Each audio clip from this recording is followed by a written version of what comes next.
shadows hide you. I am listening.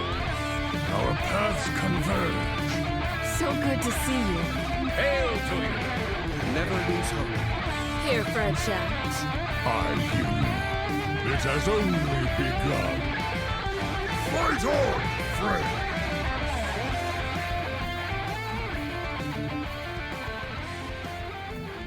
Welcome to episode 478 of Concede, a Hearthstone podcast dedicated to making the competitive side of the game more accessible to you. It is Thursday, January 2nd, 2025 in the evening. Coming to you from Nomergon, Ohio, it's me, Edelweiss. From Northrend, Massachusetts, we have Wicked Good. Hi. From Teldrassil, California, we have Magesa. Hello. And from all around the world, we have you, dear listeners. This week's episode is brought to you by our producers, Number Theory, Crash, Beef Squatch, David P., Walu, Jeremy T., Bottlecaps, Grumpy Monk, The Burger Club, Kirk Regan, Grizzly Bear, May, and SSJ5 Goku. And by our patrons of the week, Tex Muhami and World 8. You can go to patreon.com/coinconcede to get perks like a thank you at the top of the show, early access to new episodes, one-on-one coaching sessions, and help support the show in the process. If you would like to support the show but cannot do so monetarily, please consider leaving us a 5-star review on your podcast feed of choice, as it always helps other people find the show. So, Life and Ladder, and this is basically the show, is Life and Ladder plus a little bit of shop news and then big Decksplanations. So, yeah, we'll see whether that means short or long. But I can always cut off a little bit and hunt to part two. I believe in us. I'm keeping an eye on the time. What Yes. do I believe? I'm not going to say, but I believe in us. yeah. In terms of Life and Ladder for me, Happy New Year, everyone. Happy New Year. I spent my New Year's Eve with my housemates and some friends. Once we put all the kids to bed, the two kids, we played this German game that was fascinating. So there's one person who is the candle keeper who moves this lit candle around the game board. Like an actual candle? Like there's actual fire involved in this game? Yeah, Or- she bought the German version. So, yeah. yes. If you buy the American version, then, of course, it is watered down. You have, crappily built paper trees instead of wooden ones. And it's like an electric tea light thing instead of an actual tea light candle. So it's a cooperative game for everyone who's not moving the light. And everyone has a little gnome or dwarf or whatever. And basically, there's no restrictions on their movement during their turn, just that light is impenetrable. They can only move in the shadows created by the trees. And the goal is to get all of the little gnomes behind one tree. Whereas for the person moving the little candle, you roll a 6-sided die and you can move that many spaces. And so if you catch one of the gnomes in the light, then they're frozen and they can't move until they're rescued by one of the others. But of course, that has to be in complete darkness. I got to play one as the lamplighter and one as as a gnome, and it's surprising how much one candle light can lock out on this game board. Even with all the trees sort of blocking pathways. And it was very, very, very fun little cooperative board game. Very simple. And yeah, everyone had a good time. Of course, being new-ish parents, just about everyone turned in by 10:30. Yeah. Yeah. And then I proceeded to, head to my couch where I played some Final Fantasy VII Rebirth until 1 by accident. So By accident. casually Okay. Yeah. missing midnight by an hour. So yeah, how was everyone else's New Year? Well, we had my parents and my mother-in-law over for a bit, and then to also do Hanukkah because it was the last night of Hanukkah on top of being New Year's because Hanukkah was really late this year. And then we just watched Abbott Elementary until 10 minutes before the ball dropped, watched the ball dropped, and then, okay, get out. So, also very, very exciting, very eventful New Year's Eve, and then just kind of lounged around the whole next day. But, it's I also haven't, I ended up camping most of December, most of like the last like week of December. I got myself around 2000 and just kind of like, okay, I'm good. Like I don't know. There's been like enough games that I've been playing lately where I'm not even mad. I'm just like shrug my shoulders, whatever. And like, okay, well, I just died on turn 7 from 30 from a paladin. Okay, great. Like, just fine, whatever. Like, it's not even like I'm not upset about it, and I'm not necessarily enjoying the experience, but it's just kind of like, okay, I'm kind of indifferent about it. So I don't know. I think we don't need to go into, what's going on with the meta. Like, you can go watch the Kibler video that we talked about last time, or I guess the Vicious Syndicate podcast talked about what's been going on in other detail. And I guess Zach and Kibler agree on something, which has got to be a sign of the end times. So, but I did play some today. Well, I wanted to queue up a couple games beforehand because Armor Druid is back, which I know. I'm a terrible person, but we know this. This is not new. And I decided I'd try to queue like a couple of games before the show just to, I'm trying to climb. And I did enjoy that deck when it was around. And I ended up nearly making myself late for us to record the podcast because I ended up in a 25-minute game against a Reno Priest. Oh, dear. Who stole most of my starships. I put down my Kil'jaeden on a turn when their puppet theater was locked to make sure that they weren't going to be able to get it, but then they just played Bob and stole it anyway. There's a lot of ways. There's like more ways than there really ought to be to steal things in neutral, because there's Bob, there's Yogg. You can run 2 mind control techs, which are a 2 of in the Armor Druid. I refuse to call it Station Druid because I didn't know what it meant, and I know it makes armor, so that's what I'm calling it. But yeah, there's a lot of ways to steal things, and like it ends up where you're stealing things and then stealing it back. And I only ended up winning that game because they overextended with their ill-gotten Kil'jaeden and gave me an opportunity to steal their taunt with a mind control tech and then hit them for lethal. So, which I know I've done crimes in the course of this story. I accept that, but yeah, I don't enjoy control mirrors quite as much when everybody has access to just infinite value, because then it just gets stupid. Basically, it's it's like when you have to like meter out your resources and like, okay, I've got this finite set of things that I need to be, portioning them out and lining up my answers because I'm only going to get 1 of each or 2 of each or whatever. Like, that's pretty interesting to me as like kind of like a resource management type of game. When it's just, okay, well, we're just going to all generate a bunch of crap and we're going to see who generates the better crap, because we're going to just generate infinite crap and be able to steal each other's stuff. Like, that's not quite as interesting to me as a control player, but, it's the meta we have. So I actually feel like it has often been easier to beat like a druid in that situation by not trying to match the Kil'jaeden game, right? Yeah. It's because often they have drawn more than you, so you're not close to fatiguing, and you have better card quality. Yeah. Like, smaller, but better, typically.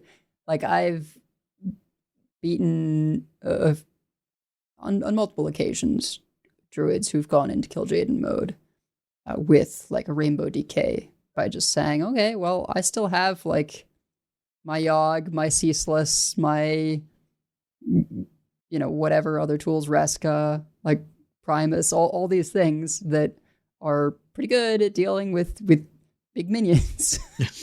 And I still have all my other cards to try and pressure, if you can have weapons going or all these other things. particularly like Marin, just you maintain the ability to do big swings, even if it's tougher when they have like 16 mana and Kill Jaden going. Yeah, I mean that's the difference. It's that, and also it's a matter of like how much of a difference there is between when the Kill Jadens are played.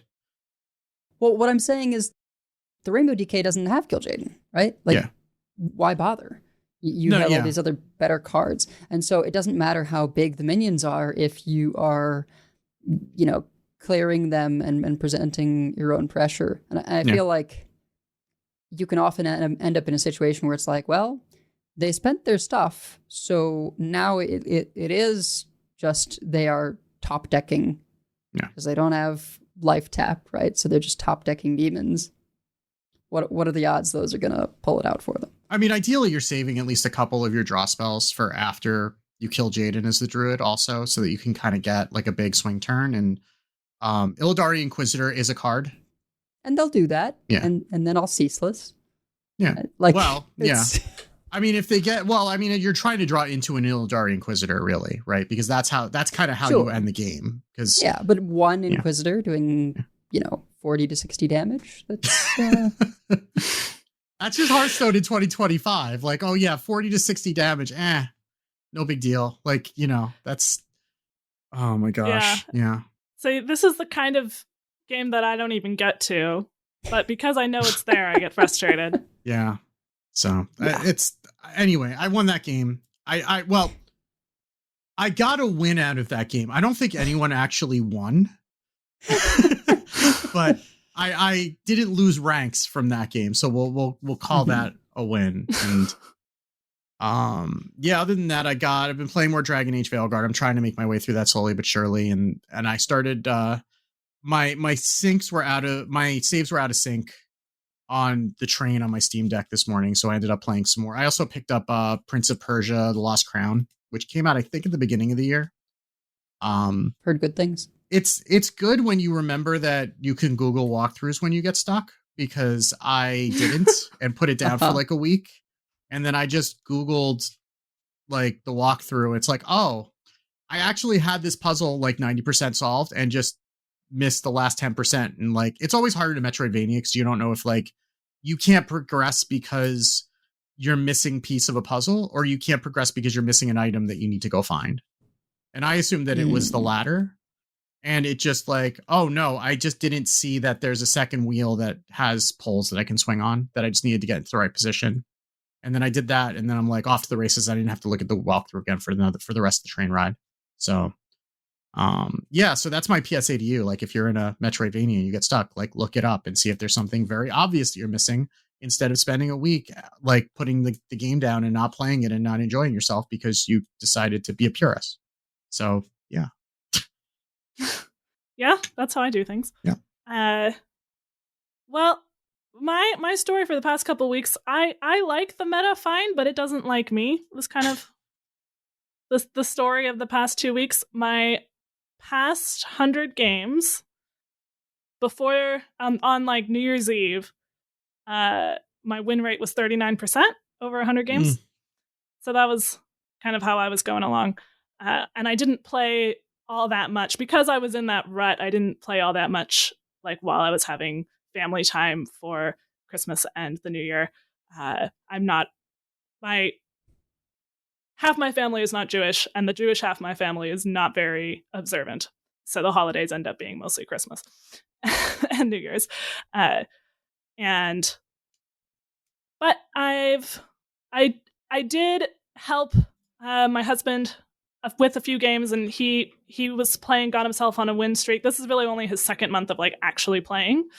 And he kept getting up to the top of gold dropping. And then if he won the next game, it was like 8 p.m. on New Year's Eve. If he won the next game, then he'd be at platinum. If he lost, he'd have to win 3 in a row because he was on a win streak. And so I was like, all right, surely we can do this. I was really nervous actually, because I'm like, oh God, if we still lose this game and I'm helping, I'm going to feel really bad. But, sometimes that would happen anyway. But we we won. It was a death knight, and he was like, "Oh my god, death knights!" And I'm like, "Don't worry, we got this. I just need to save certain things and then put certain pressure, and You have the cheat code now. The cheat code's name is Magesa. saying things like, well, the longer you give a control deck to find answers, the more answers they're going to find, stuff like that. But he actually was anticipating a lot of the plays and doing well. So he made platinum. We won. And he was very pleased. And we were up at my mother-in-law's, and she's like, oh God, you got him into it too. What is this? Now there's two of you. He was like, please don't start competing with each other. I don't do that. I mean, she's seen special interest from him in the past too, I'm sure. So she knows what so she knows what's coming. So, yeah. Yes, his entire life. So, but that was fun to visit her. We watched the Mad Max Furiosa, or Furiosa Mad Max Saga, whatever that's called. I could tell this was a really well done movie, and it was a little much for me because I'm a wimp for movies, and it is dark. It is very dark. So then we watched this movie called Chef. That's just like a heartwarming family story about this dad who quits his high-end chef job and opens a food truck with his 10-year-old kid. John Favreau, right? Yeah. It was sweet. And played some Stellaris with my brother. He really wants to get me into Stellaris, and I'm like, I can tell this is a fun game, and my God, is it complicated. And I still have to play Hearthstone, I've had that in my Steam library for a while and have not gotten past the tutorial. He kind of coached. You can play co-op the same empire. So he coached me through the early game, but it took us like an hour and a half of playing, and we still hadn't gotten to any combat yet. Or we had just started to, because we were just exploring planets. So when I was like not wanting to play Hearthstone and done with family time, I was playing this aquarium management simulator called Mega Aquarium. It's not a particularly new game. My friend got it to me for the holidays, and it's just very chill. You're trying to figure out which fish are like not going to kill each other if they're in the same tank and need the same requirements in the tank, and make sure that your staff are in the right place at the right time and you have enough of them. But nothing too terrible can happen. Like you might have a fish get eaten, but it's okay. Sounds too much like what I do and what I do for the day job to want to play that at night, though, I think.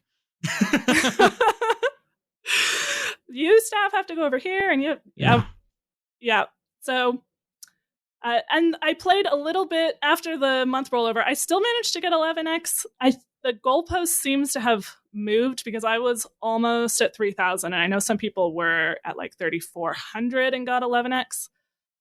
So I don't know if just more people have that 3.0 MMR, or if the formula has changed or what, but I think it's awesome that more people are getting 11x, and it was certainly helpful for me. Yeah. I was sitting there like, I'm going to be 10x next month, which there's nothing wrong with, but it is a faster climb if you have the 11x for sure. So I played a little bit of Handbuff Paladin because I had that on my mind since I was helping my husband with it. And had some games where I just like won on 6, and also had a game. So Handbuff Paladin has no AoE.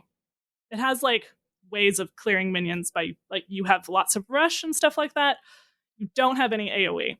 My Armored Druid opponent was main decking Greybow and Carnivorous Cubicle. I saw that yesterday. And I'm like, what is happening right now? Yeah. So if you Carnivorous Cubicle the Greybow, you'll get a minimum of 2 back at the same time. And if you don't have any AoE, you literally can never hit face again.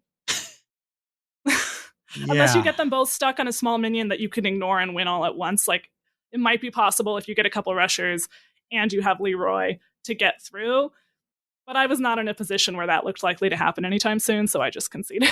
So I guess if you're getting beaten by Handbuff Paladin, that is a thing to consider for the Armored Druid. I have no idea how good it is in other matchups, but how can we make Armored Druid more grindy? Oh, I know. Let's add Greybow to the mix. Like, that's I didn't even know that was a core. Yeah, it's super is core. I mean, it's one of those cards that's like, it's kind of like Katrina Muerte. It's like, why did they put this in core? Because literally nothing works with it, I guess, until you have Armored Druid. Hydration Station. Hydration Station works with it. You can tutor it with that 1/5 taunt, Death Rattle. Okay, stop giving people ideas. Like, you're not you're not doing a public service right now. You're doing whatever the opposite of a public service is by explaining to people why they want to play Greybow in their Druid decks. It's the kind of thing that I think everyone forgot about, and then someone realized, wait, this does actually have synergy with the taunt death rattle deck. Yeah. But I wonder what they put it in for. Yeah, I'm not sure. You could probably I cut think one it's- of, you could cut one of the 3-drop taunts for it, probably. Well, that's not pretty what I easy mean. Oh. Like, to what end did they say, you know what, I need Greybow? Listen, Right? okay. In a meta with so many steal effects, right? With Bob and Yogg. And Some people just want to watch the world burn. And if they're going to do that, then they're going to start with kindling. I guess. But like, that deck runs MC Tech, doesn't it? Yeah. Yeah. Like double MC Tech and Bob. You just steal it back. It's fine. You've got like 4 or 5 steal effects in the deck. Like if you That actually probably is the plan. like, I've gotten into Steel Wars today with that deck with the Death Knight because, okay, well, you're going to take my Starship. I'm just going to take it right back. Sorry. Like I mean, I know enough to make sure that I'm going to cube it like the turn that it comes out. Oh no, this was the Exodard copy because I played the Exodar to get the pieces because I'd already stolen one of their Arcanite Defense crystals, so I had 3 in it because of course I had. So, and theirs usually have Reborn when it's the Death Knight, so it's even better. And then I played the Exodar, which left me a Starship that was exposed, so they took it, but then I just took it back, so it was fine. No harm, no foul. It's a silly place. It's Listener, Edel has the most like SMH face on her face right now. It's a wonder that you still do the podcast with me, Edel, because just like I'm just such a terrible person, and I just don't know how you've put up with me for this long, honestly. I mean, look, I like Blood Death Knight. It's just not good right now. I wouldn't even have considered this if Vicious Syndicate didn't say that it was like a viable option in the report that came out today.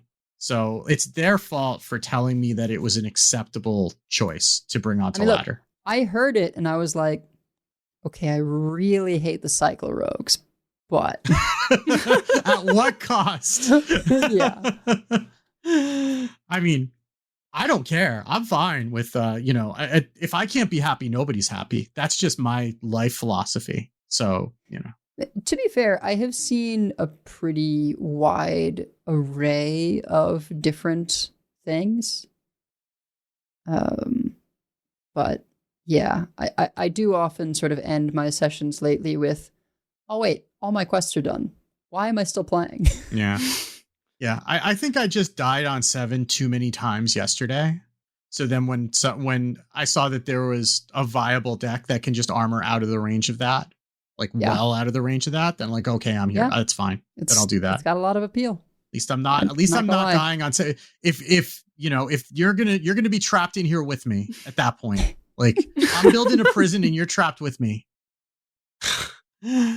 So, but anyway, so that's our life and ladder. Well, we got 2 weeks worth of life and ladder anyway. So it's true. And so we've got a little bit of news, and then we're gonna help you steal your mind for this meta or any other after that. But let's get through this little bit of news first. Gadgets and Gazette always gets the scoop. And the news is really just a shop update, which kind of tracks like the dev team has been on holiday break pretty much since we recorded last. Generally Blizzard shuts down for like the last 2 weeks of the year. So not really expecting anything this week. We're kind of what we're looking for in the next couple weeks is something around an esports announcement for 2025, hopefully sooner rather than later. I've already seen some of the cries and bellows on Twitter about that. And we'd be looking for an announcement on the mini set, which we know is coming up in the next couple of weeks. But ahead of that, we do have a small shop update, which looks like it's mainly a Winter Veil. We didn't really have much of a Winter Veil celebration this year other than the Happy Feast of Winter Veil emotes. But we did get some new skin bundles. So we have all of these are $9.99 USD or 1,000 runestones. We got a Slicer Garona Rogue skin, a Jackson Frost mage skin, featuring that being Reno Jackson, obviously, and Mecha Crush for Hunter. So if you don't have enough King Crush in your life now, you can have both regular and mecha varieties of King Crush. So those are all available $9.99 USD or 1,000 runestones. We also have 2 skins that are returning for either 1,000 gold or $7.99 USD. We have Frost Fairy Jaina for Mage and Snow Flipper Rexar for Hunter. Snow Flipper Rexar features, as one might guess, a Snow Flipper Penguin, which makes it one of the acceptable Hunter skins. Though the King Crush ones are also good. So, but yes, if you would like to have a Snow Flipper Penguin smiling at you with holiday spirit while you are playing Hearthstone, then you can go get that for the low price of 1,000 gold. And that's really all the news we got. And there's no tournaments. So, yeah, let's just go right into Decksplanations, and Magesa is going to help you be smarter and happier and fitter and more productive.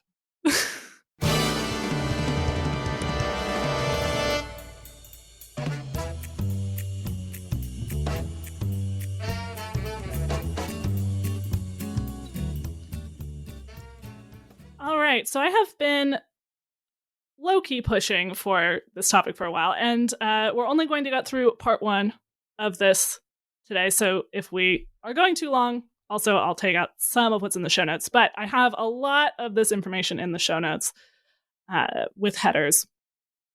But basically, we're talking about sort of the cognitive psychology of improving your mental game, and for this part, managing your cognitive load, which would be like your working memory, your attention, basically, how much you have loaded into your conscious processing at a given time.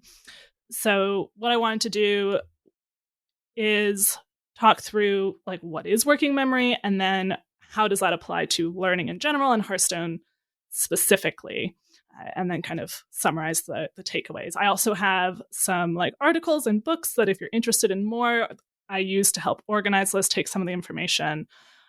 Those are linked in the show notes as well. Sort of my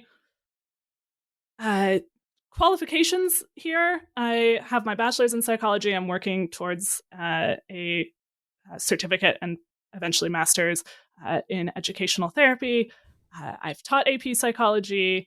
I've read a lot of books about cognitive psychology.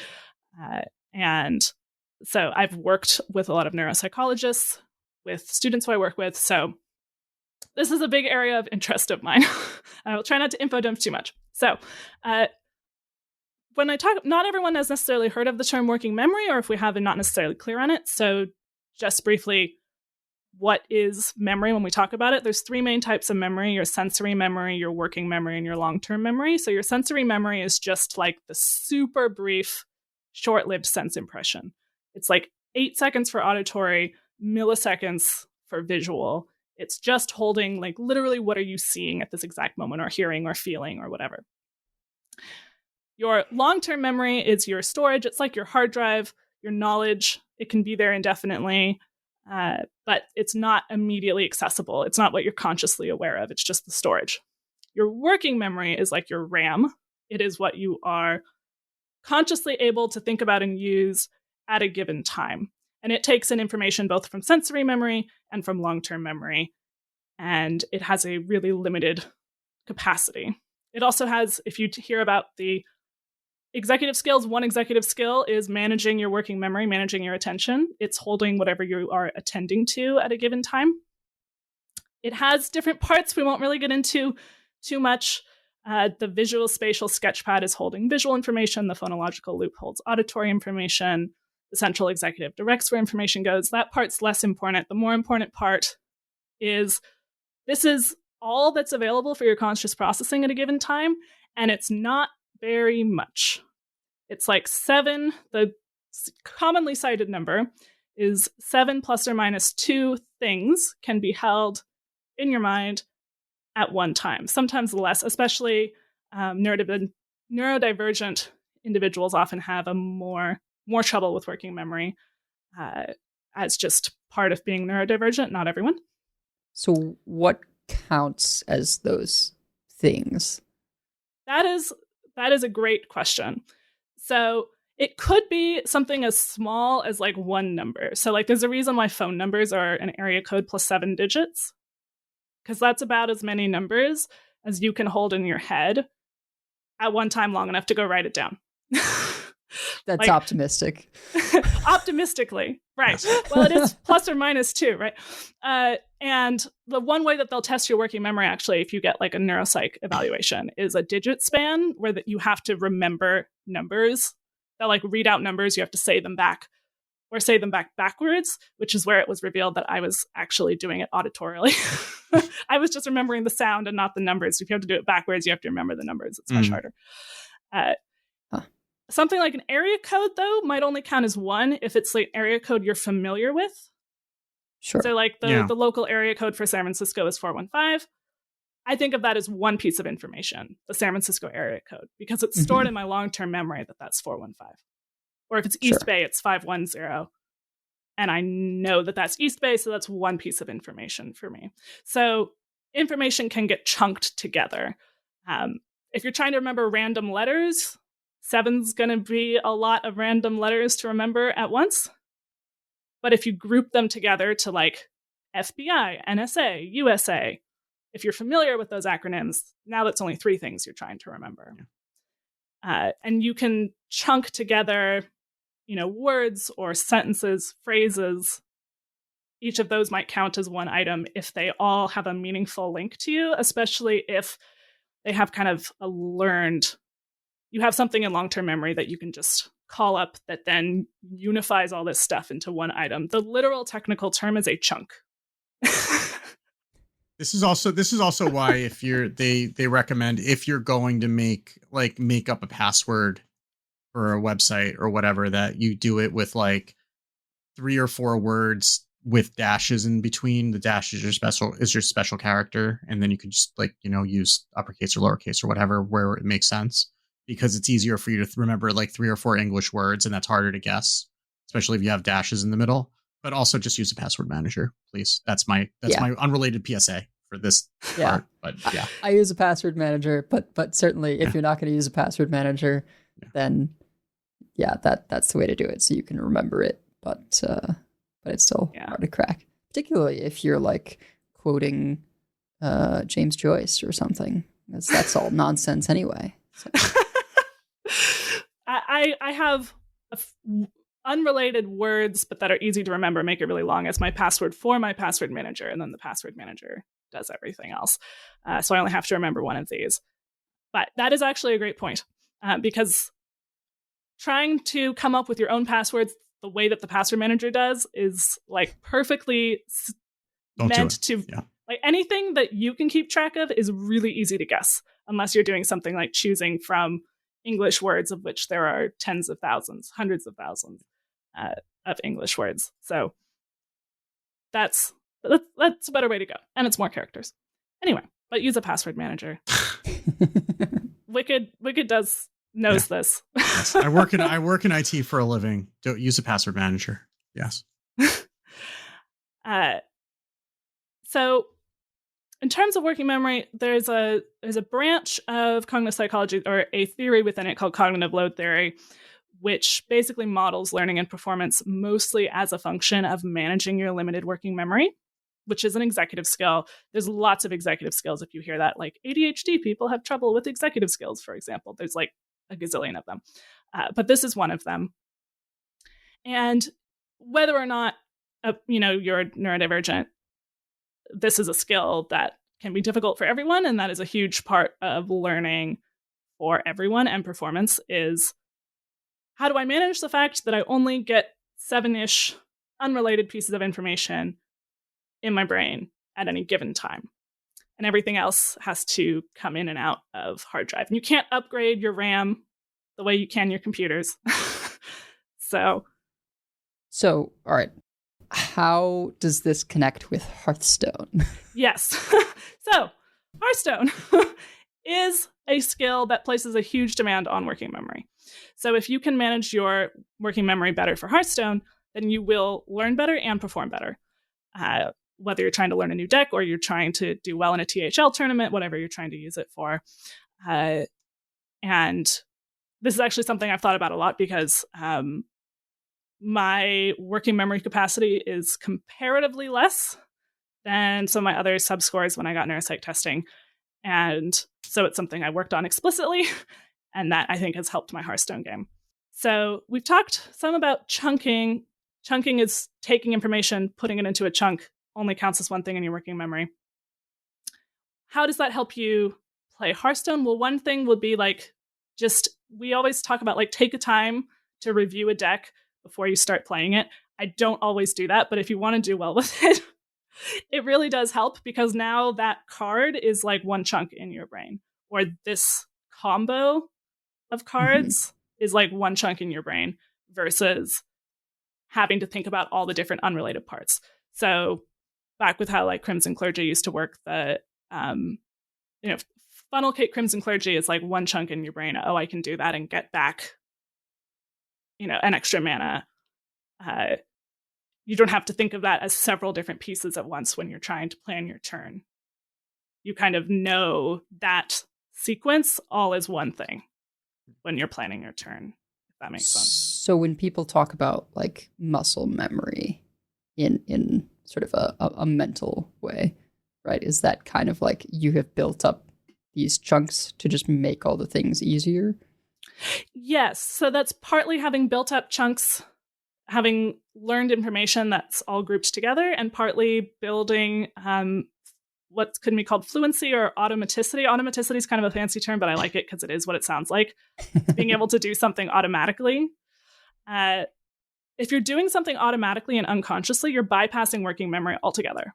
So, and so therefore, it's not subject to the capacity. So if you are just start learning how to drive, at first you're having to pay attention to everything, and it's really hard because you're paying attention to your speed consciously, you're paying attention to all this kind of stuff.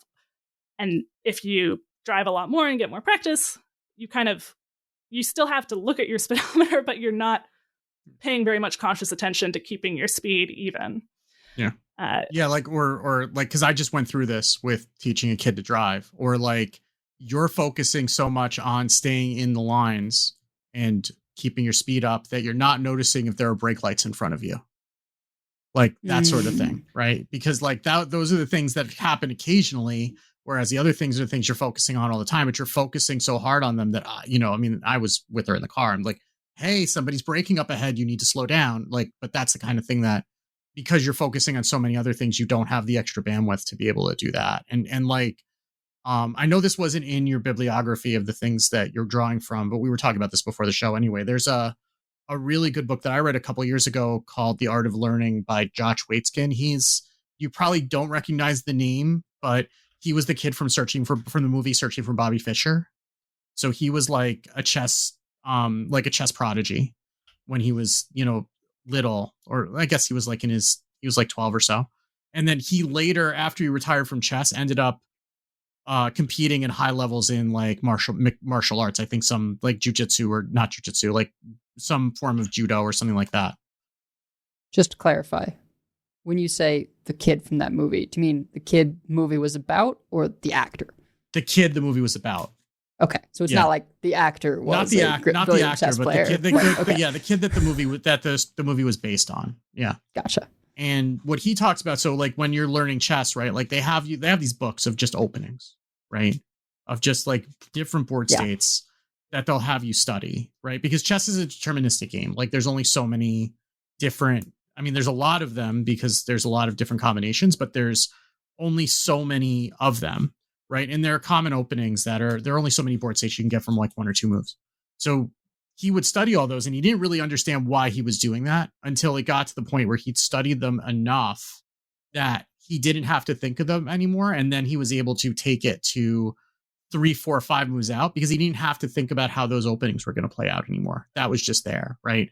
And like in a game like Hearthstone, where you have 75 seconds, anything that you don't have to think about, right, is going to save you time and let you focus on the things that you do need to focus on, because you've already kind of taken care of those things. You don't have to worry about them. But like, that's kind of the difference between someone who's like, a regular Legend player and someone who's pushing to Legend through Diamond every month, right? Is that the Diamond player may not think about all those things or may not have them committed to memory and have them be automatic. So they're still having to spend time thinking about them. Whereas the regular Legend player knows that, like instinctively to check for X, Y, and Z, before they press end turn, right? Like they know the kinds of things that they need to be looking at. They know, like if you think about like what a Threads of Despair is going to do, like I know the kinds of board states that I'm looking for a Threads clear to be good. You don't need to do the math every time.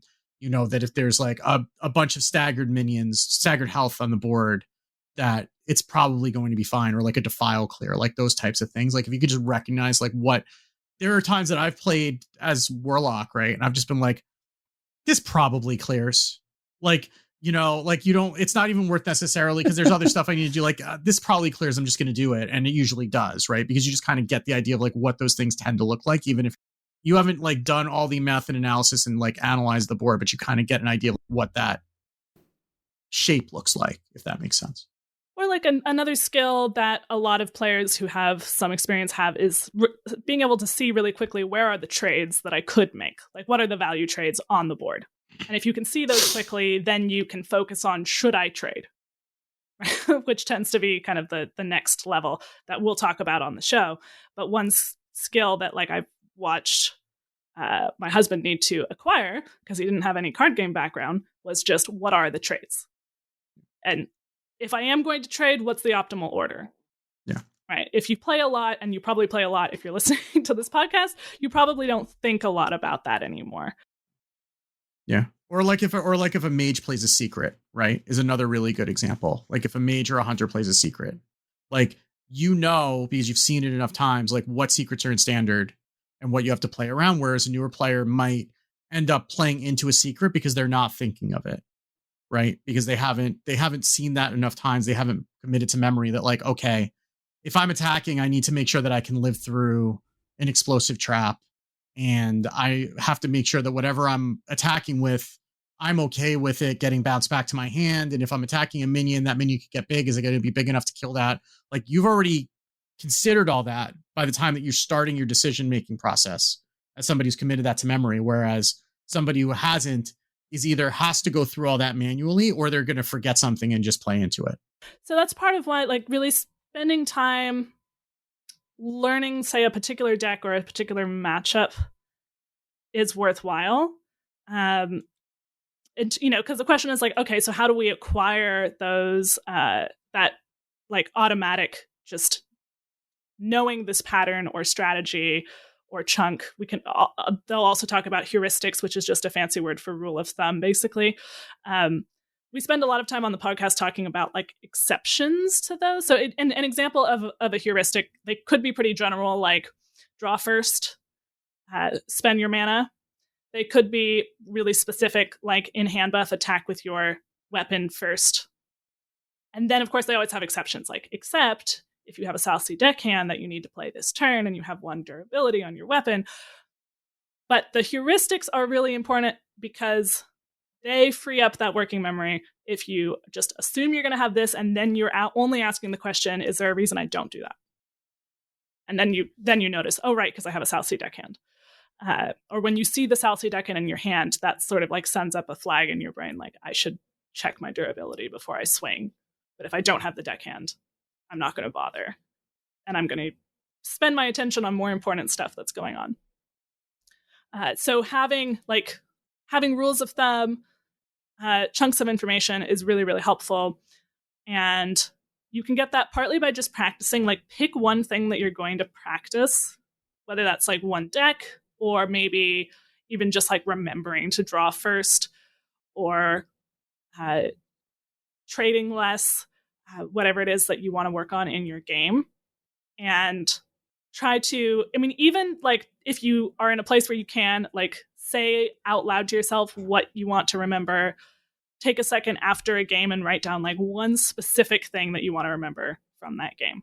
Such as like, if you're playing hand buff, save the coin for the weapon for 4. Right? That's like a very specific thing, but just knowing that will help you play that deck better. and will be really applicable to that. And then over time, as you learn more and more decks, it gets easier to learn new decks. Kind of like if you know one language or one programming language and then you learn another one, the first one's really hard to learn. Second one's a little easier to learn. Third one's a little easier to learn than that. I mean, apparently people who speak lots of languages, they say it gets easier the more languages that you learn. Certainly if they're all Latin based. Yeah. And that's true for Hearthstone too. You know, if you play one aggro deck and you play another aggro deck, you play another aggro deck, a lot of those specific chunks that you built up for one deck will apply with small modifications to the next deck. Right. You can have kind of interference effects where sometimes the deck is hard to play because it's weird and breaks your habits. Like, or you misunderstand what the role of the deck is. Like you think it's an aggro deck, but really it's not really an aggro deck. It's more of a combo deck that just has a little early pressure or whatever. So you do have to watch out for applying the wrong heuristics. Yeah. But in general, getting those rules of thumb, listening to this podcast, talking to people on the Discord, watching streamers or replays on HS Guru, getting somebody to play a friendly with you for a particular matchup you want to practice, not switching your decks too often if you're trying to really learn one. If you're just trying to find a deck you want to play, or you're testing decks for THL, or you just want to have fun with different decks, obviously. Not telling you not to do that. But if you really want to learn a deck really well to climb, resist the temptation to switch every time you get tilted. and this probably goes without saying, but also you need to be playing mindfully for any of this stuff to work, right? Which means you probably need to be in full screen if you're not. You need to not be flipping over to Twitter or Blue Sky or whatever. On your opponent's turn, you need to be looking at their doing and like thinking about your next play, and then really spending the time, because that, if you're constantly changing your focus, that's going to make it harder to commit this stuff to working memory too, right? So like you really need to be focusing on the game and being 100% present for that game. And I mean, that in and of itself will make you a better player anyway, if you're using your opponent's turn to be thinking about your next turn rather than, going off and, reading a web page or whatever. And you can't always do that, right? Like none of us is perfect. We all have days where we're just kind of playing on the iPad while we're cooking dinner or whatever, or we're kind of half playing just to fill the time. But if you really are trying to play to climb and you're trying to improve, then you need to be giving it your 100% focus when you're doing that, if you want it to be as effective. You should just calling me out like that. I mean, I've also set up my laptop next to the stove on more than one occasion in the last couple of weeks. So I'm only speaking for myself, but if there's splash damage, I apologize. It depends on your goal when you're playing in a session, right? Is your goal to have peak performance? Is your goal to like really learn a new deck, or is your goal just to kind of practice some habits? It's a game, right? It's supposed to be a fun pastime. So it depends on what you're trying to do. But if you're also doing something else, you have an even more limited capacity for the game. And also you're going to have less stuff make the jump from working memory into your long-term memory. So something that you're thinking about now that you never encode into your long-term memory, as soon as you stop paying attention to it, it's gone forever. Which is fine for a lot of stuff. We don't need everything we ever paid attention to be in our long-term memory. That doesn't make sense. But if you want to be learning from it, the more attention you're paying for it, the more likely it will be stored. And the more of a sort of story you tell to yourself about it. So if something goes well in a game, it might be worth taking a second to stop and think about it. If you're playing with a tracker, look at the replay. What went well in that game? It might just be, I drew my perfect curve. Or it might be, I made a play that was a little different than I usually do. Maybe I protected my gold panner a little more than I might normally. Or conversely, I just played it out because there was no way I was going to be able to protect it. And that worked out for this reason. And same with if things don't go well. I stop playing when I don't know why I lost a couple of games in a row. If I have a good sense of why I'm losing and it's not every single game, well, I just drew terribly and they got the nuts and it's just, if I have a sense of like, I missed this lethal, or they got, this particular hand that they got just really is going to be hard for my deck to go against.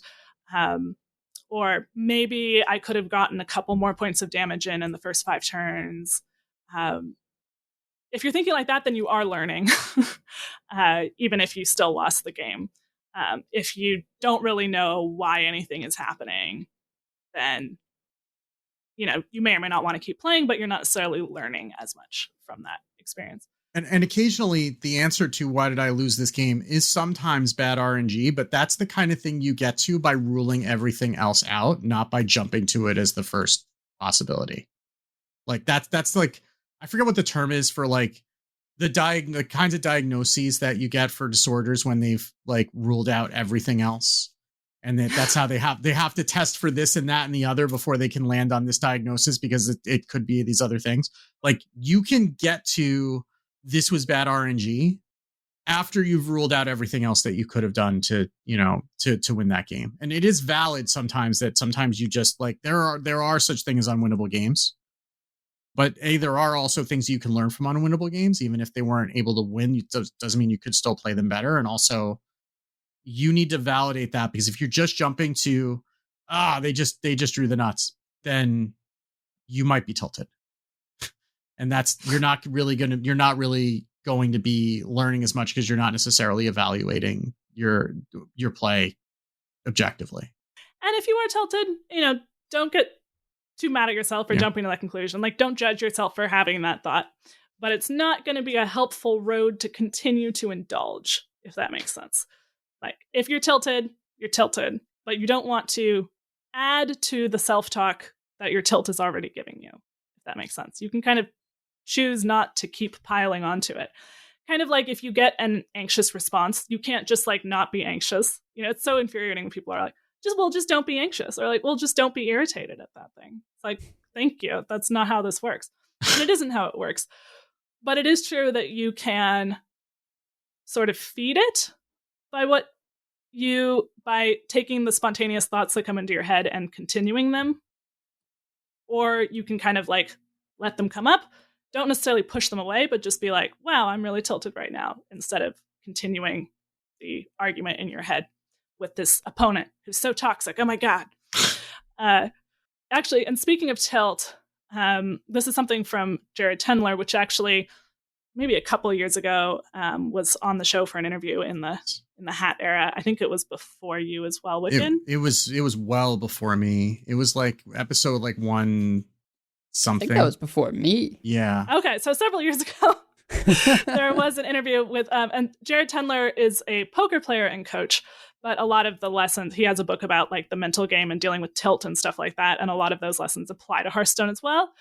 And one thing that he says is, you can't necessarily, there are things you can do to minimize tilt, but you can't avoid tilt altogether when you're playing a game like poker or Hearthstone. So you might as well find ways to use it to help you. And one way that you can do it, if you're tilted, it's taking up working memory. You have a lot less ability to think through things consciously in a logical manner. But you still have those automatic skills that are skipping your working memory. He calls it unconscious competence. So you can notice what you still are doing well when you're tilted and say, well, that's a skill that I really have down. I'm still getting the right value trade when I'm tilted. Great, I don't need to work on that. But if when I'm tilted, I am being too cautious and not playing to win, for example, like I'm playing around everything, or conversely, I don't play around anything. That maybe is something that you are going to have to pay more conscious attention to learn until it becomes more automatic.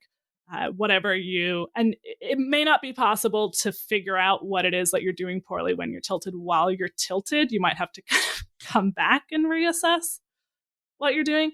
But I thought that was an interesting point that he had made that I never seen anyone else make. Yeah, he talks a lot in his book about like charting, and he's got worksheets for it, for charting what he calls your A, B, and C game. So like your A game is when you're firing on all cylinders, you're locked in, like you're doing everything right. Like this is what it looks like. Your C game is when you're tilted off the planet and you're just like playing like completely on instinct, and you're not playing as well as you could. And then your B game is kind of in the average. And then you can use that as like when you can recognize that stuff objectively and you can like identify those behaviors, you can sometimes pull yourself out of it. So that's something that might be a useful exercise. That whole book is very good. And I looked it up, that the episode that he was on was episode 166, which So yeah, that was December 15th, 2018, which is 5 years ago. 2018 was my like peak of Hearthstone performance. Yeah. It was a good year for me. Yeah, so we'll talk more about the mental game and stuff like that in later Decksplanations too, but it's worth spending some time on that. One other thing that research has shown is anxiety or like irritation and excitement are all basically the same physiological response. So the difference between being anxious about something and being excited about something is mostly your cognitive appraisal of the situation, by which I mean like what you think about it. So if you think that this thing is really scary, then you're more likely to interpret your own emotions as fear, which then kind of makes you experience the fear. That's not 100% of it. I'm not saying like you can just choose to never be anxious, because that is like clearly false. As an anxious person, I know that is false, but it is true to some extent that reinterpreting, let's say you have a THL match and you're really anxious about it. This is also exciting, right? This is an opportunity to play against someone cool or to try out new decks in a tournament format. The more you can sort of appraise yourself in that situation, there is some degree to which you can make it true, or at least not indulge, again, the anxious thoughts about it. And just watch your self-talk. By self-talk, what you're saying to yourself about it. Like if you lose, I never see lethal. I'm so bad at this game. Especially like a never statement about yourself or always statement about yourself is probably not true. You can just challenge that. That's a cognitive behavioral therapy thing. But if you say, I never think about my turns. Well, is there any time you can think of that you thought about your turn? Therefore, it's not true, right? So, slight tangent on the tilt stuff, because every time if I hear the word tilt enough, I think back to my local game store growing up, which was filled with hyper-competitive gambling addicts. And I went to Friday Night Magic there. And I say gambling addicts because they would play speed chess and bet on it like in between rounds of Magic the Gathering. Oh, yeah. But another thing they had was what the shopkeep called a tilt pack, which I don't know if people did this when they were tilted. I guess so. They would buy a pack. He would give them a discount on it on the condition that they had to tear the rare in half without looking at it. Is this a way to positively diffuse the tilt? Or are they just playing into it? I mean, I guess it depends on what the rare is. Oh yeah, I just opened up a Mox Ruby. Okay, well, I mean, it wouldn't have been anything that intense, but there was at the time $50 card, I think a foil Bonfire of the Damned that got torn in half, and the shopkeep would put it in a binder. Right? Oh my gosh! It's like the bodies really of the bodies of his victims. Like, then you can look at that forevermore and think, man, they made me tear up my $50 card. Oh my god! Could you imagine if this was back when Ante was a thing in Magic? Again, I know this is a super tangent, but like in the original rules of Magic, the original rule book, and this was when I started playing, said that both players had to flip over the first card of their deck and put those aside, and then whoever won the game won both of those cards. Oh my god. And there were actually cards that were referencing the Ante card and like would let you, like there's a card, I just bought a copy of it. Swap your Ante, right? Like there was a card that I just bought just for nostalgia. I will literally never play it, called Contract from Below, which would let you draw a new hand, but then you had the first card you had to flip up as an additional Ante into the game, into it, and that card was immediately banned as soon as anybody figured out that Ante was a stupid idea. But I can only imagine what kind of tilt there would be in that store if people were playing like winning cards off the top of their decks. Yeah, well, and that's part of, unless you are playing for a tournament with real stakes on the line, Yes. There are not real stakes on the line. You know, having a goal of, well, I'd love to get Legend, I would love to get 11x, whatever it is, can be motivating. But if it's becoming a death march, or it's becoming a like threat to your identity, you know, I am an 11x player, so if I don't get 11x this month, then something is wrong with me, right? Then that's not healthy anymore. So that's a little bit beyond the sort of cognitive load, but you know, when something becomes a referendum on you, the person, then it's less helpful. You know, I'm a pretty competitive person, and I was definitely getting a little bit of like, I was at, you know, ranks now that I would have been really happy with not very long ago. But I had a spate of doing really well and kind of had the thing that tends to happen when good things happen. You just get used to it really fast. And then you come to expect it. So it's good to reassess what you're taking for granted every once in a while. And I was kind of forced to do that and be like, you know, 3,000 is still a really good rank. Yeah. Objectively speaking. Yeah. It's very easy to meet yourself like where you think you should be as opposed to where you are.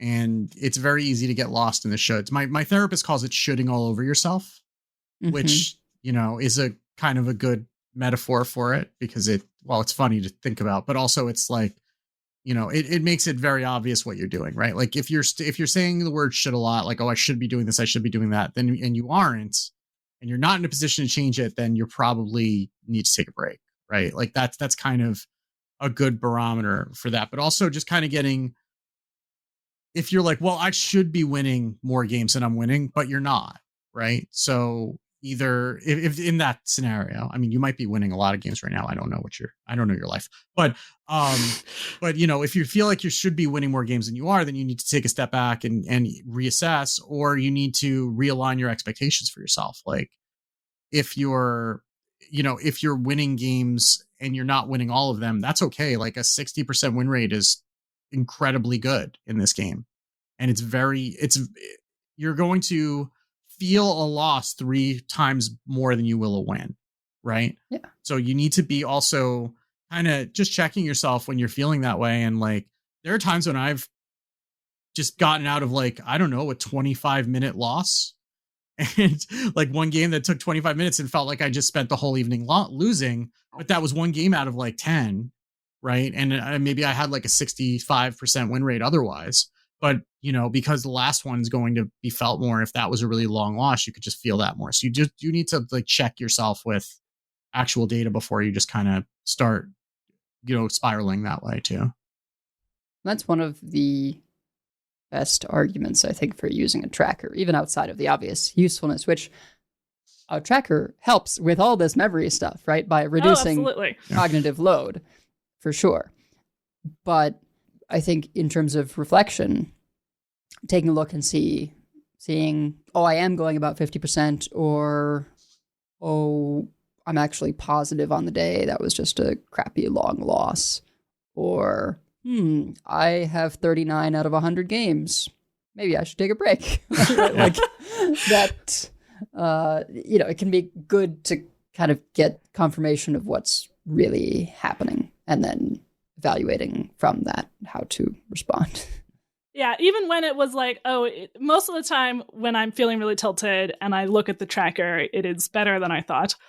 Even in this case, where it was not really better than I thought, it was just validating to be like, all right, that is where I'm at. And also, it wasn't like, it felt like it was 20. It wasn't 20. Yeah. It was definitely negative, but it felt, you know, because you feel the losses more. And especially if you like play aggro a lot, so the long games are the ones you lose and the short ones are the ones you win. Mm-hmm. You have to be careful about not just equating time with how much you're losing. And also maybe concede earlier if you're going to turn 15, 16 in a game where you ran out of stuff already and they're just taunting you with their 150 armor. Like, you can just leave. It's okay. I feel attacked. Well, you've often said people don't concede early enough against me. Yeah, it's true. Yeah, but the tilt absolutely, you know, it takes a working memory, and the tracker, yeah, it absolutely is a working memory support. And I know not everyone can play with a tracker, either because, you know, you don't really play on a PC, or like the trackers are not unfortunately accessible for visually impaired people. Yeah. But even then, right? Like even if you're not using the overlay, right? Like there's still value in just having the tracker running to collect those stats too. Because then at least you can go review a replay and do that when you're in a better headspace, right? Like sometimes if you're reviewing a replay right after a hard loss, then you're not necessarily going to take as much from it as if you like, the next day you're, mark that down as a game you want to review and then review it with a cool head, right? And that, even if you're not using it for any of the in-game functionality, just collecting the replays and collecting the stats is valuable, and it's worth doing if you're on a machine that will allow you to do it. Or if you track it some other way. Yeah, a notepad. I mean, we did not always have this thing of everyone uses trackers all the time, right? They were developing for a while, and before they were commonly used, like they weren't allowed in tournaments. Yeah. It was a competitive integrity thing. Like people started embracing trackers as legal in tournaments when there was kind of no way to stop anyone. Yeah. It was when COVID started. It was when COVID started and everything went online, basically. Yeah. Largely, folks just used notepads. And you'll see competitors in Worlds and various things sometimes still marking things on, pencil and paper that aren't noted by the tracker. So, using tools really helps to reduce that cognitive load. Absolutely. And this is part of why I think, you can even think of it almost as an accommodation, but it's something that can be used for everyone, as the best accommodations are, or at least can be used by more people. But it's any sort of external support that you can use for your working memory. If there's a particular thing you want to remember to do, like tap first because you're playing Warlock and you always tap last, just like put a Post-it on your computer or on the back of your iPad or whatever that says tap first if you're going to tap. Any sort of way that you've offloaded it off of keeping track of everything in your head. I will even use a calculator to do damage if it is really important that I not go by vibes. Often I am doing like what we could do. If I played a lot of a deck, you have that sort of automatic sense of like, this is going to be lethal. Or if it's going to be lethal, it needs to be now. I might as well just find out if it is. But if I do actually need to count, I will sometimes use a calculator.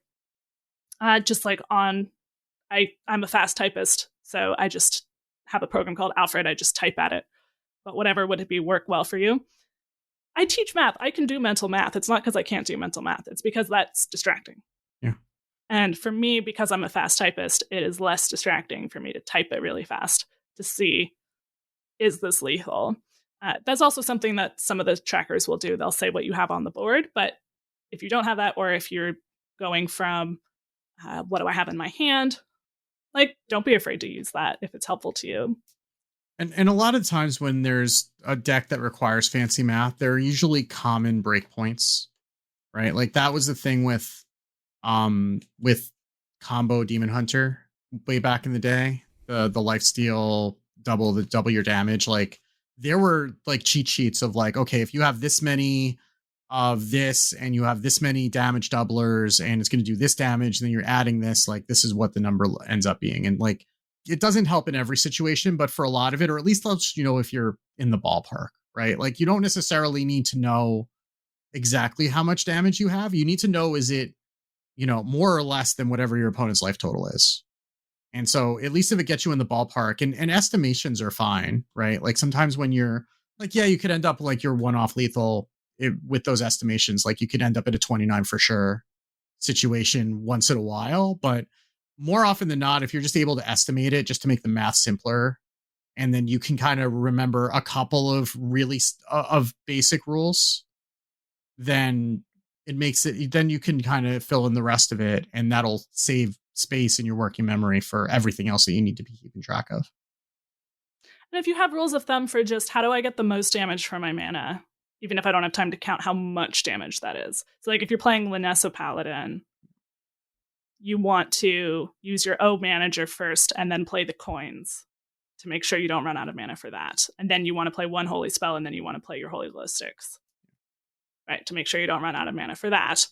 And then anything that you have left over can be the Divine Brew. Yeah. And that stuff like So, knowing that the Holy Glow Sticks is 8 with no spell damage, right? With Lanessa on board, like that you can get, I think it's 13 with a full Divine Brew. You can get like 13 shots out of it. Assuming you have the mana, right? So like just knowing some of those numbers, you don't necessarily need to remember like, every possible permutation, but just knowing the common things that are going to come up and then being able to calculate the rest will just save you some time there and be able to help you get over the hump more quickly. Cause like that's often where you can lose games in some of those complicated combo decks, is just like having to spend all the turn doing the math. And like, I remember like Nature Shaman was a great example of this too. And it's like, you would not count when you were playing Nature Shaman. You just needed to have vibes, right? And then know like, okay, this feels like enough. And you just had to play it enough to kind of know, does this feel like it's going to be enough damage or not? And if you played it enough, you kind of got the feel for it. But that's not something that you can really put a cheat sheet towards. It's just like, okay, I know I have this wide of a board. I've got this many burn spells in my hand. I'm going to start going and hope it's enough. And most of the time it was, but you needed to just kind of get a feel for those things, which just came with experience on the deck too. Yeah.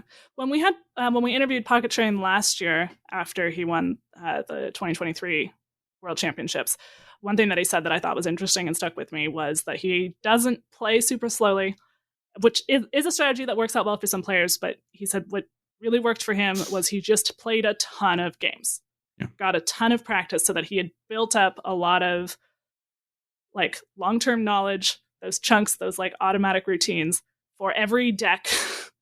And that gave him also, because it's also varied practice. Every Hearthstone game is a little bit different. You're naturally going to get that varied practice that's important. And that made him really good at playing things like Naga Mage, where there's constantly a new situation, but he had so many rules of them built up that he could just go through Naga Mage turns at blinding speed and do a good job. And, probably was like every single Discover pick that he picked in his Naga Mage games, like optimal if you spent a million years trying to figure out whether it was optimal. Like, probably not. I'm not the one who would be able to tell, but he probably wouldn't say so. Or maybe he would, I don't know. But even if it wasn't, like doing something's better than nothing and having a sense of this is probably the right thing, I'm just going to go with it, then I'm going to make it work. Yeah. Right. So building up this is usually the right thing, those good habits, then you can focus on just the times when it might not be. If you automatically see the line, then you're spending your 75 seconds just going, is there something else? Is there a reason for me not to do this line I quickly saw? Mm-hmm. Yeah. You have time to think of that. Like one thing that reminds me of is like when we had Lorinda on the show and they talked about knowing the mistakes you're not allowed to make. And then, and that's kind of a good rule of thumb too, right? Like a mistake that you're not allowed to make in a deck like Naga Mage or like Cycle Rogue is just not finishing the turn. Or not making the attack. Yeah, right? or not making the That's attack, deck where right? You were giving yourself a bunch of attack, and it's like you can miss some sequencing, you can not get all the cards played. What you can't do is fail to swing with the 8 to 12 attack you have at the end of that turn. Yeah. So like just kind of understanding like which mistakes are you allowed to make and which ones aren't, because like that's a perfect example where if you miss that, then you've just wasted the entire turn. Whereas if you miss a card here or there, it probably doesn't make as much of a difference. And that's going to be something where it kind of helps you focus on what's important, right? So just having some of those kind of very simple rules in place kind of cuts through some of those decisions. So then you don't have to keep as much in your head. Like, okay, I know I can just keep playing. Okay. But the only thing I need to keep my eye on is the rope and where the rope is. Cause like if the rope's halfway through the screen, I need to send my attack. It doesn't matter what else is happening. Right. Right. Even if you miss lethal, but you still did a bunch of damage, you're in a much better spot than if you just didn't attack at all. And focusing just on if you don't bounce your Sonya in sort of pre-nerf Sonya rogue, like you don't have to win on this turn. And in a lot of Sonya rogues, it was like, you don't have to win on this turn, but you do have to bounce your Sonya. Yeah. So make sure you can end on that. And if you have sort of one goal for the turn, then again, you're not using as much cognitive load. And so that helps you be less overwhelmed with everything that you have going on. But I wrote a lot more. Is there other sort of closing? I mean, we have time, but I mean, I feel like we've basically covered all the points. Maybe if you could run through a sort of TLDR of all the things list style. Yes. Speaking of not overwhelming cognitive load and working memory, summarizing things for yourself at the end is actually really useful. I'll do this in conversations where it was important that I remember something, or I have to remember that I'm going to need to do something later. If I have to do something later, actually, then I need to write it down in my to-do list. Because if you have ADHD, you learn that if it's not in the calendar or your to-do list, it will not happen, period. It does not exist. It does not exist. It absolutely doesn't exist. But if it's just like, I need to remember the points from this conversation, I'll like say it back to the person and make sure we're on the same page. Is actually helpful. So summary and takeaways, your working memory, which is what you can consciously pay attention to at a given time, is really limited. More limited than it tends to feel like. So you get around that through learning sort of one thing at a time and lots of practice to make chunks in your long-term memory that take information and make them count as less in your working memory. And also like learned specific strategies. General strategies like working backward can be effective, but they're way more resource intensive. They take a lot more thought than just knowing specifically this is how I execute a Lanessa Paladin combo. So chunks, learn specific strategies, rules of thumb, external supports like deck trackers, all of those will help you reduce the load on your working memory. Focus on learning as few things as you can at one time. Obviously, games will throw lots of stuff at you, but try not to learn all the decks all at once, especially if you're trying to really climb. And in a given turn, we often talk about, you want to think about this, and you want to think about that, and you want to think about the next thing, but like one at a time. And whatever the most important thing is first. Learn the skills in a logical order. So like one thing I had to learn with helping my husband was don't try to talk about high-level strategy while he still doesn't know what the cards do. It's kind of obvious, but it's easy to forget. Use examples and outside expertise to help you learn, especially if it's difficult or you're worried that you're going to get bad habits. We didn't talk about this so much, but if you're practicing the wrong thing, you will get the wrong habit.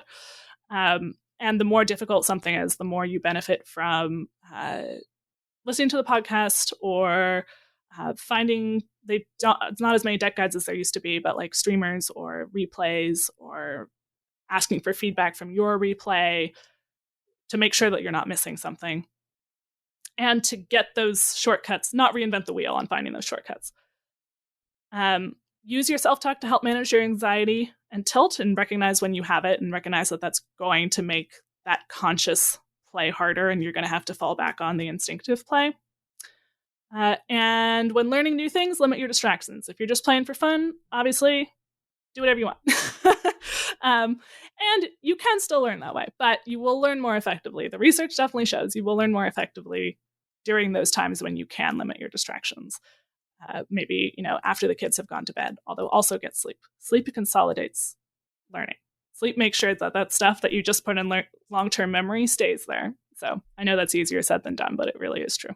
All right. And if you're interested in more reading on this, we have a bunch of links in the show notes. I used a lot from this book called Get Better at Anything by Scott Young, who, the book is a little bit of a self-help at how to learn, but it uses a lot of good cognitive science research. And he also has a blog that, if you don't necessarily want to get the book, I have links, blog posts about this that are useful for sort of learning any skill. We have The Mental Game of Poker by Jared Tendler and the Concede episode interviewing him, episode 166. The Art of Learning by Josh Waltzkin, which Wicked mentioned, and a couple other books that are more academic for the true nerds among you. Thinking Fast and Slow by Daniel Kahneman, that's a classic. Article on learning by a guy named Daniel Willingham, who is a professor of psychology at the University of Virginia. So yeah. Great. Well, I hope you all enjoyed that more evergreen topic, and I think we'll have more news next week, but I don't know. Yeah. So we may continue on this vein. Yeah, I think, last year we had the fortune of being able to interview Pocket during one of the down times, I think. And we are not going to be able to interview the world champion this time. No. Because time zones and language barriers. But anyway, we have many folks we'd like to thank. Check out our thanks section on the website at concede.com, where you can also find our contact info, our show notes, and our Patreon information. You can monetarily support our show at patreon.com/concede.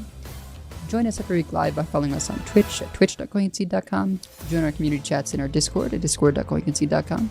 And write into our email at coinconcede@gmail.com. Follow us on Blue Sky at coinconcede. And if you'd like some CC swag, head over to our shop at shop.coinconcede.com. So, CoinConcedes, I am going to CoinConcede to, I guess, a website I found called, I think it's like startplaying.com, maybe? Hang on. Startplaying.games, there we go. Which is surprisingly, amazingly, like, queer-friendly. Or at least it's very easy to find games that are, right? People will just put like the pride flag in the title, and there's a lot of great communities on there for playing tabletop role-playing games of all kinds, not just D&D. And I'm actually playing in a level 20 one-shot tomorrow because I've never played a level 20 before. And I feel like if I'm going to be designing the odd thing for higher levels, I need some experience with that. So it is bonkers. Yeah, I'm playing a monk who's an elements monk, which is basically Avatar, right? From Avatar: The Last Airbender. That's my character. I guess Korra in this case, but yeah. Level 20 play is really hard for the DM because the characters can just do absolutely insane stuff. One shot seems easier. Like, yeah, we're there to fight an ancient dragon. That's the deal. I don't know. I mean, I played Diablo at level 70, so 20 doesn't seem that high. I don't know what. You know how Baldur's Gate 3 ends at level 12? Yeah. Because the spells above that level are so game breaking, you cannot actually put them in a video game. Well, I will coin concede to the two of you for your lovely holiday gifts. Wicked I finally opened it on Christmas Eve / day before Hanukkah. I was like, this is close enough. Was a old AD&D adventure from 1981 or thereabouts.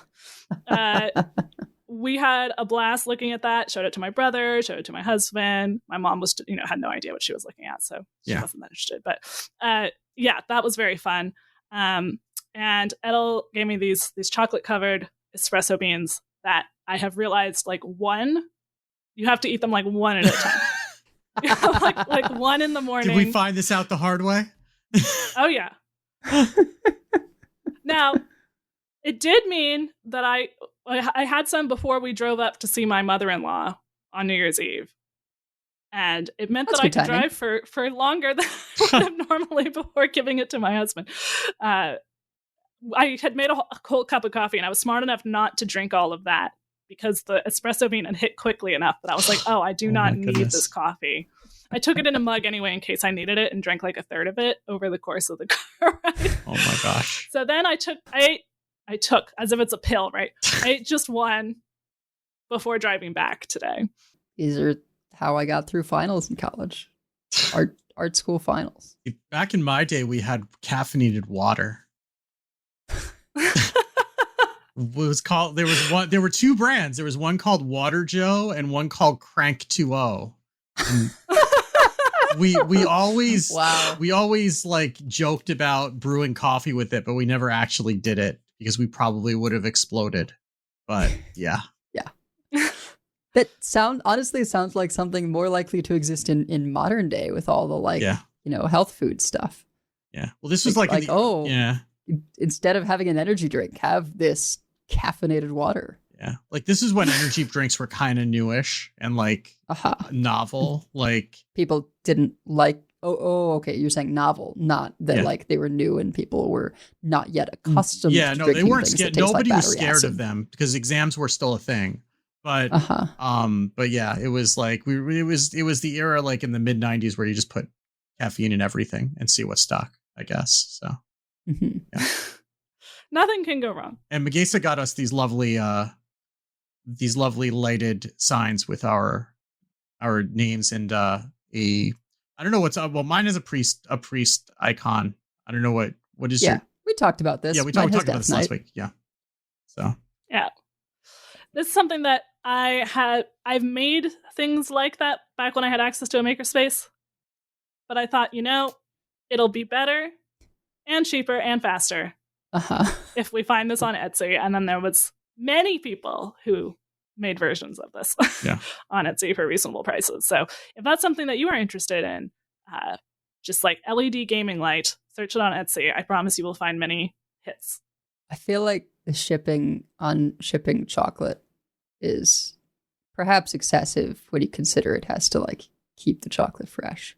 But this place is so good and I loved it so much when I lived in Philly. I just like it's my go-to for gifts. And I prefer to give consumables because I don't know. It's kind of like a family ethos. I feel like I picked up from my mom, and my brother is just like, well, we don't know what kinds of stuff people want to keep around. So, but at least if they're eating something, like, yeah.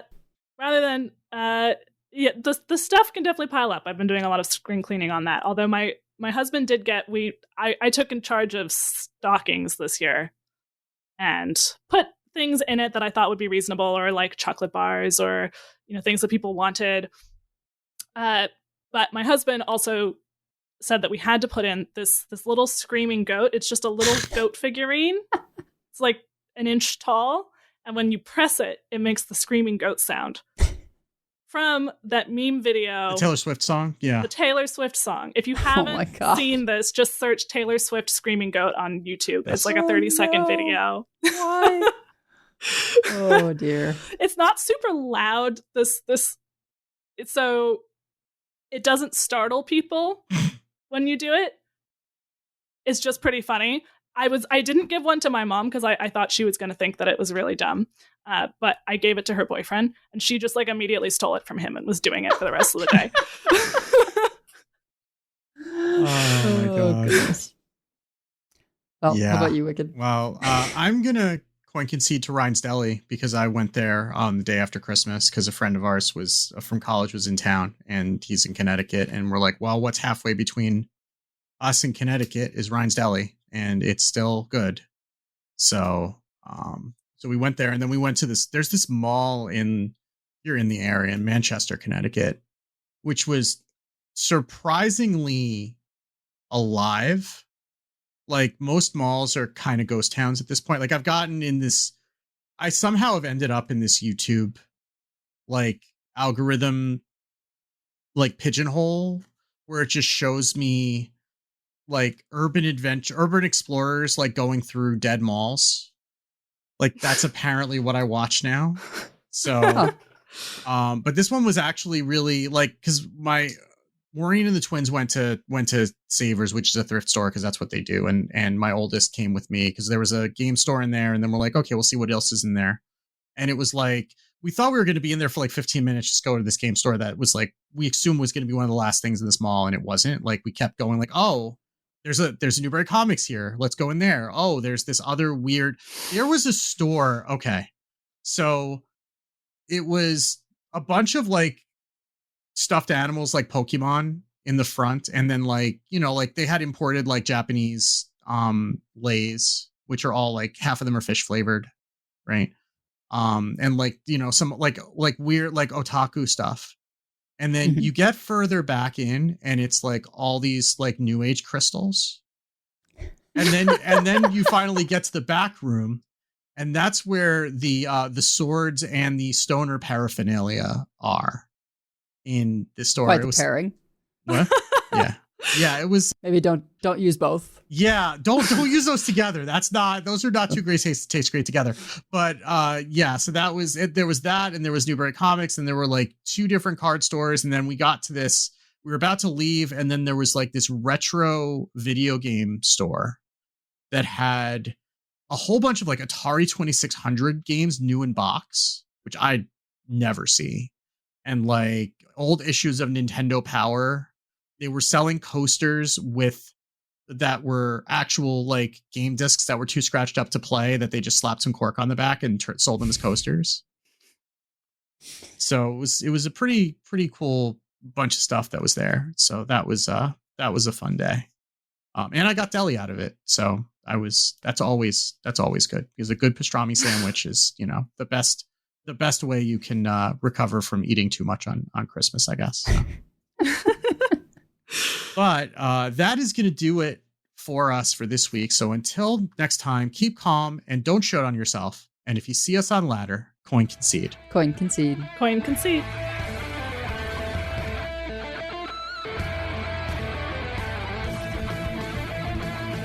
All life must end. I yield for now. I concede. Well fought. I concede. You win this one. The victory is yours. You have bested me. I give up. You win this one, friend. You win this time. I choose death.